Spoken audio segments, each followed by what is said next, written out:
Día viernes, hoy nos salimos un poco de la coyuntura, afortunadamente, y recibimos al doctor Pablo Casella, frecuentísimo entrevistado en este programa, en especial a lo largo de lo que fuera la segunda ola de la pandemia del coronavirus el año pasado, cuando el doctor Casella se hacía siempre un tiempito para charlar con nosotros, prácticamente semana a semana, y juntos ir reflexionando y entendiendo en qué momento de la pandemia nos encontramos. Y hoy seguimos en pandemia, algunos ya dicen pospandemia, lo cierto es que tenemos una situación epidemiológica mucho más benigna y por suerte nos podemos dar esto que hace un tiempito parecía un lujo, que es la presencialidad. Lo tenemos acá al doctor en el estudio de Radio Nacional Bahía Blanca para charlar de temas de salud, pero también de política. Pablo, muchísimas gracias por venir. No, gracias a vos y además es la primera vez que estoy en Radio Nacional porque siempre hemos salido por teléfono. Es verdad, es verdad. Así que es la primera vez que estamos face to face. Es cierto, es cierto. Así que bueno, hoy podemos por suerte charlar de otros temas. Era una entrevista que de alguna manera teníamos pendiente, digo, esto de la presencialidad. Y bueno, surgió esta excusa de alguna manera de que mañana, 7 de mayo, no solo es el día del natalicio de Evita, sino también del doctor Raúl Matera, neurocirujano, político, que es quien le da el nombre a la clínica que vos dirigís. Ahora, muchos se van a preguntar, ¿quién fue Raúl Matera?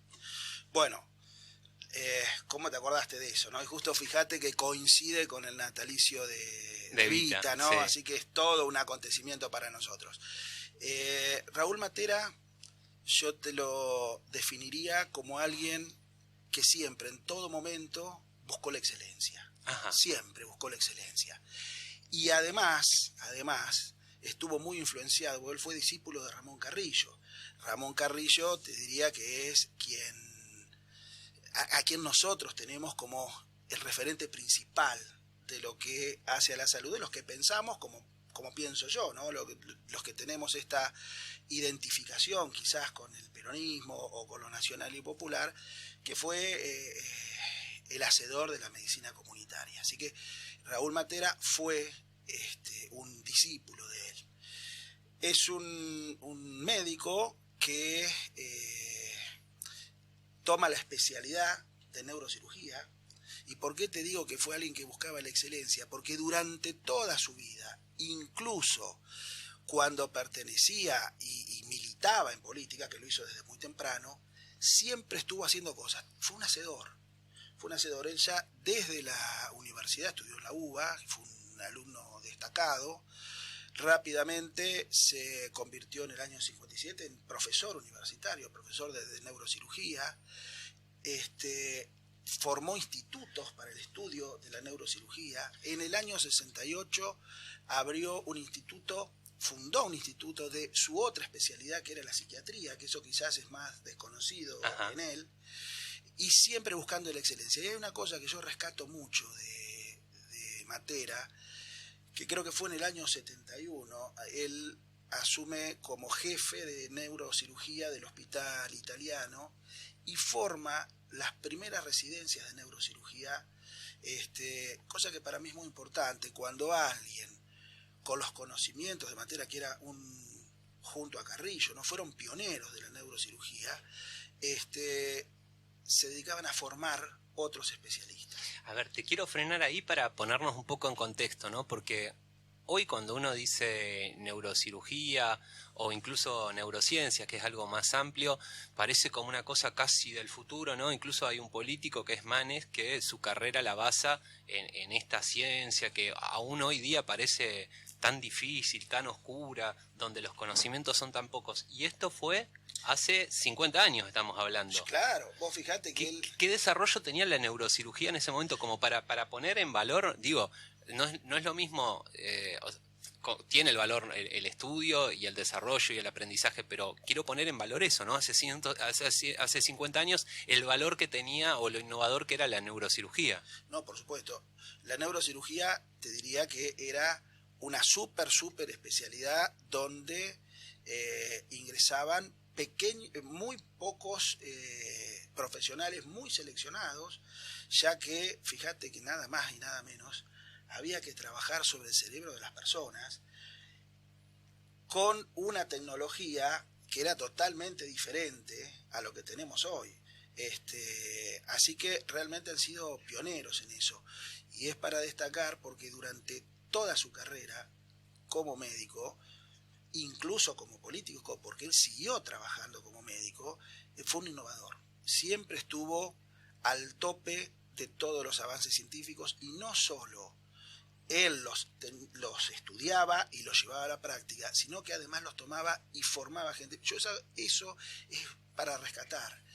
Era de esos jefes que incentivaba a las personas que trabajaban con él a la formación permanente. Él mismo mandaba a sus médicos residentes a hacer rotaciones en el exterior, los incentivaba con el estudio permanente, y no todo el mundo hace eso. Y claro, yo creo que gran parte de lo que tiene que ver hoy con la neurocirugía se lo debemos a Matera. Fue un innovador.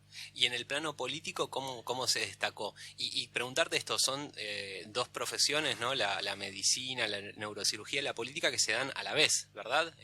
Se dan a la vez. A veces prevaleció una y a veces otra. Matera empieza a militar muy joven en el peronismo. Él, y sobre todo, bueno, él tuvo una relación estrecha con Perón, que fue cambiando, no siempre fue buena la relación, pero tuvo una relación estrecha. En algún momento fue un delegado directo de Perón, y cuando cae Perón en el 55, él con un grupo de jóvenes y un grupo de profesionales, entre los cuales estaba Scalabrini Ortiz, por ejemplo, entre muchos otros, Jaureche, empiezan a formar un partido que intentaba rescatar toda esa doctrina peronista. Algunos lo llamaron neoperonismo, y que eso le generó algunos roces con Perón, porque se empezó a hablar de ese peronismo sin Perón. Claro. Que hay que aclarar algo, al principio era un peronismo sin Perón porque Perón estaba exilado, no es que lo querían... Claro, no era lo que terminó siendo el MP, el Movimiento Popular Neuquino, que hay gente que vota al MPN y no sabe de su origen peronista, incluso es como que se han olvidado totalmente. Totalmente.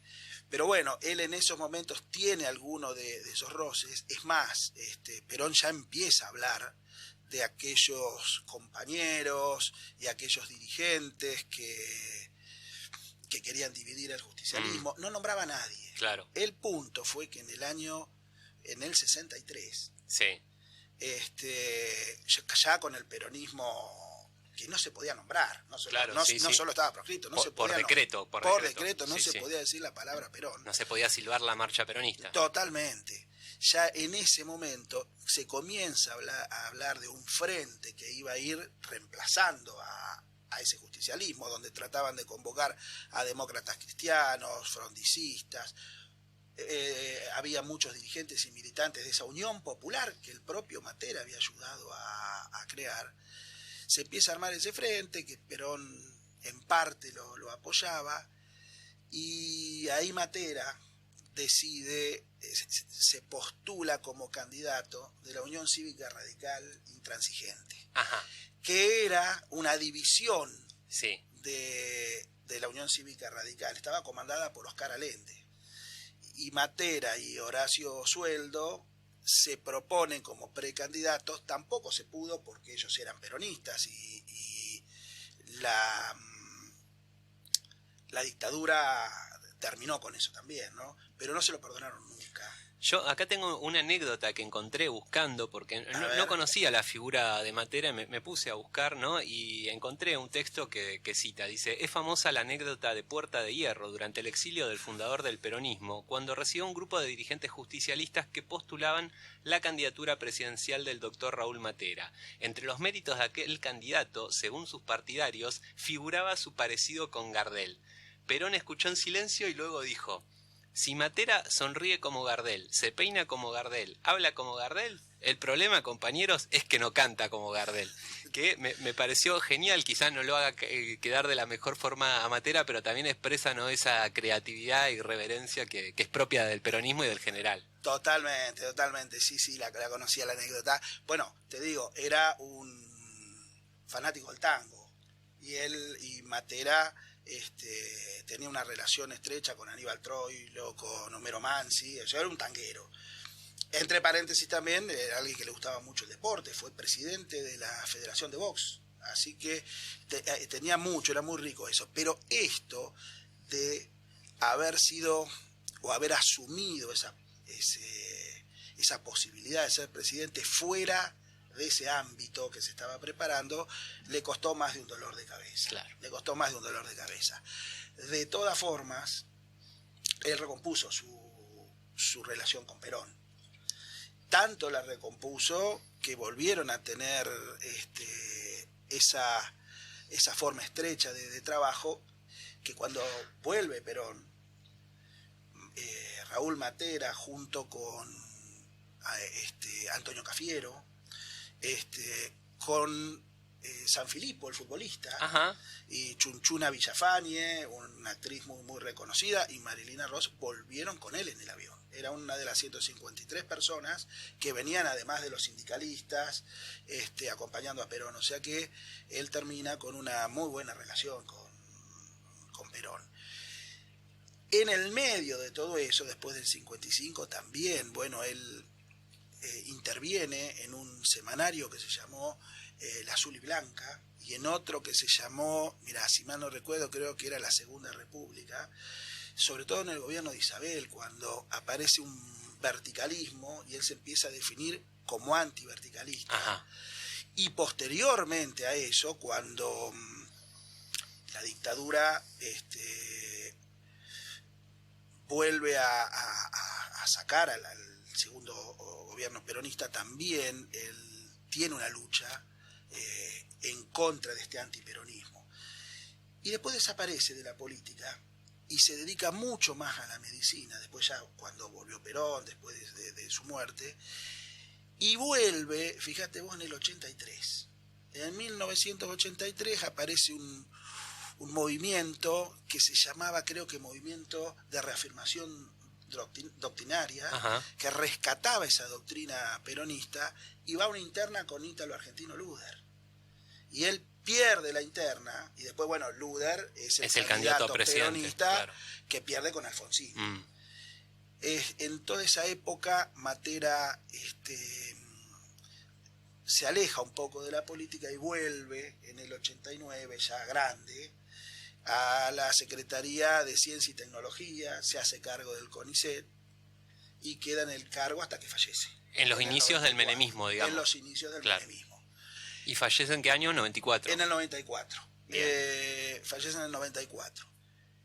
El hospital nuestro, el hospital que yo me honro en dirigir, lleva su nombre.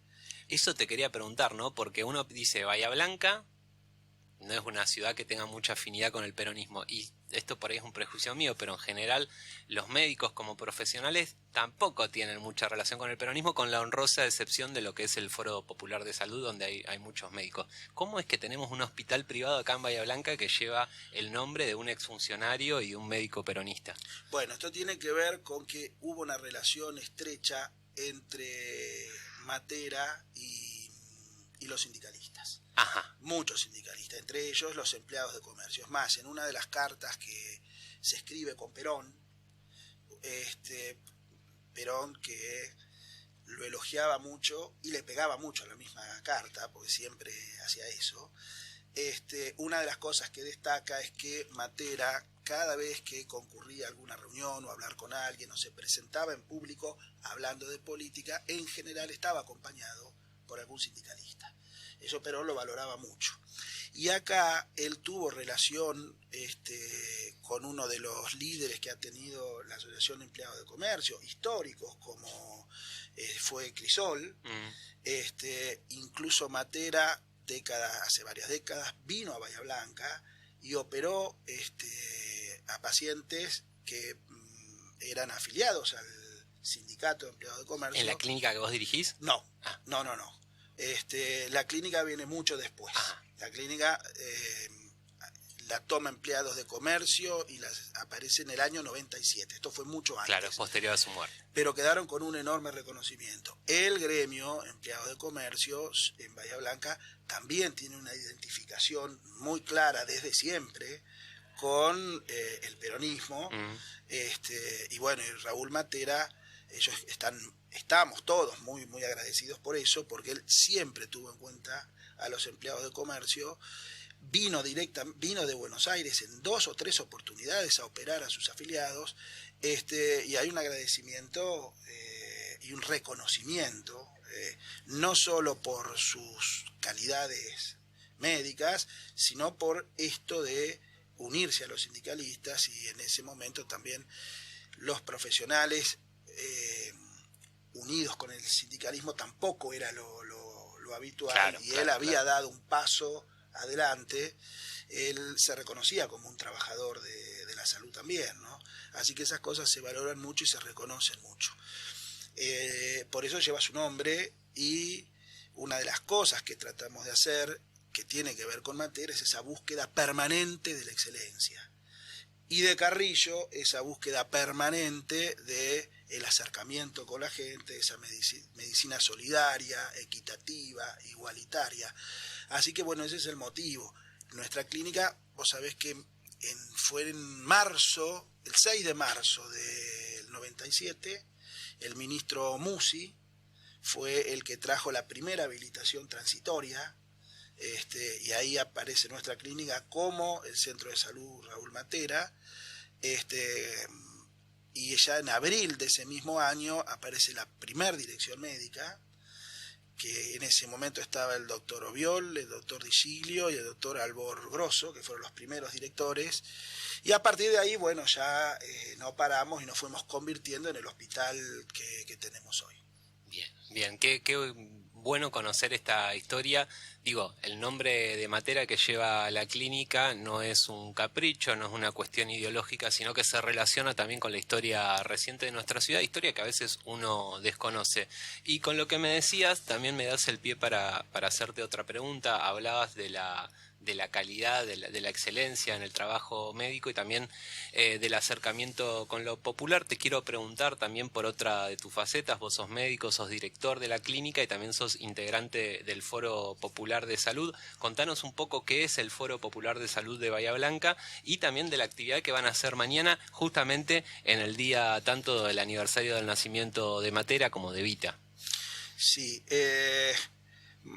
nosotros en el foro somos un grupo de trabajadores de la salud, profesionales y no profesionales, que empezamos ya hace mucho tiempo. Nosotros tenemos una identificación nos identificamos mucho con Ramón Carrillo, con toda su obra, y empezamos a juntarnos con una sola premisa, que era trabajar teniendo en cuenta que la salud es un derecho. Y todos aquellos que creen eso y que asumen eso y que toman eso como bandera son bienvenidos en el Foro Popular. Y empezó siendo un grupo de médicos muy reducido, y se transformó en hoy que somos 88 militantes activos, más unos 25 o 30 adherentes, donde ya no solo hay médicos, tenemos un grupo de médicos, un grupo de enfermeros, psicólogos, odontólogos, asistentes sociales y trabajadores, tanto administrativos como de maestranza, que forman parte del foro. En ese sentido, una de las premisas nuestras, además de generar contenido, es tener una actividad cercana a las personas, y de eso se trata la jornada de mañana. Nos pareció una buena fecha, en homenaje a Eva, acercarnos a las personas que son a quienes va dirigido nuestro trabajo, con una jornada que tiene que ver con la salud y la higiene bucal. Vos sabés que este tema, que tiene como eje central la prevención, es muy importante, porque el problema de la higiene bucal y la salud bucal no es solo en la boca, la pérdida de una pieza dentaria o las enfermedades de las encías, es que esto crónicamente puede generar problemas muy serios, como por ejemplo, que son sistémicos, es decir, que afectan a todo el organismo, como puede ser, por ejemplo, infecciones sobre las válvulas pulmonares, que se llama endocarditis, problemas musculares serios, problemas hepáticos, y todo esto puede evitarse y minimizarse con algo tan sencillo y tan barato como es una buena higiene bucal. Tener una buena técnica para pasarse el cepillo de dientes, hacerlo regularmente, y eso evita no solo problemas, sino que esos problemas, una vez instalados, requieren de mucho esfuerzo, sí, y un tema económico. Y aparte, seamos sinceros, a nadie le gusta tener que ir al dentista si se tiene que hacer una intervención. Mejor prevenir que curar. Por supuesto. Nunca más claro que en lo que es la higiene bucal. Te invito a que rápidamente nos digas cuándo podemos acceder a esta jornada, que es mañana, decíamos, ¿a qué hora y dónde? Esto es mañana en Villanocito, en la calle Francia 2227, en un espacio, a las 10:30 horas, sí, ahí estaremos con 3 odontólogos, un grupo de enfermeros y de médicos, en una organización que se llama Corazones Solidarios, así que bueno, estaremos ahí desde las 10 de la mañana. Bien, Pablo, lamentablemente nos hemos quedado sin tiempo, estamos sobre el informativo, pero agradecerte por tu presencia, que te hayas tomado el tiempo para venir acá, que se suma todo ese tiempo que nos brindaste durante el año pasado para informarnos sobre la pandemia. No, el agradecido soy yo por el espacio, y la verdad que venir a Radio Nacional siempre es un gusto. Bueno, te vamos a volver a invitar. Conversamos con el doctor Pablo Casela.